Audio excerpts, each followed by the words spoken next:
ये था मेरा सिंपल मील प्लान जिसको मैं पिछले 6 या 7 महीने से फॉलो कर रहा हूँ और रिजल्ट्स आपके सामने हैं। और अगर आपको ऐसी लीन बॉडी पानी है तो आप ये मील प्लान फॉलो कर सकते हैं।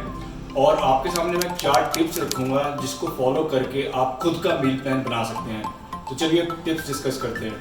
पहली टिप ये है कि सबसे पहले आपको अपनी जो कैलोरीज बर्न होती है एक दिन में उसको मेजर करना होगा। इसके लिए काफ़ी वेबसाइट्स हैं, काफ़ी एप्लीकेशन है जो आप यूज़ करके मेजर कर सकते हैं और ये कहलाएंगी आपकी मेंटेनेंस कैलोरीज।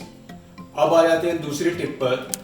दूसरा पॉइंट ये है कि जितनी भी आपकी मेंटेनेंस कैलोरीज है, अगर आपका टारगेट वेट इंक्रीज करने का है तो आपको कैलोरी सरप्लस में जाना पड़ेगा, जिसका मतलब मेंटेनेंस कैलोरी से ज़्यादा खानी पड़ेंगी। और अगर आपका टारगेट वेट रिड्यूस करने का है तो आपको मेंटेनेंस कैलोरी से कम कैलोरीज खानी पड़ेंगी।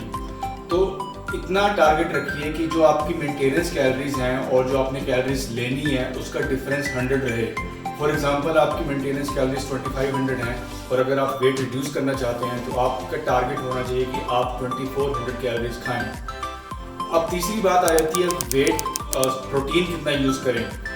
तो मैं खुद टारगेट रखता हूँ कि 100 ग्राम प्रोटीन यूज़ करूँ, तो आप भी वही टारगेट रख सकते हैं कि 100 ग्राम प्रोटीन कंज्यूम करें। और मान लीजिए अगर आपके 100 ग्राम प्रोटीन में आपकी 1000 कैलोरीज कवर हो जाती हैं और अगर आपका टारगेट 2400 कैलोरीज का है तो बाकी की कैलोरीज आप कार्बोहाइड्रेट्स और फैट्स में डिवाइड कर सकते हैं।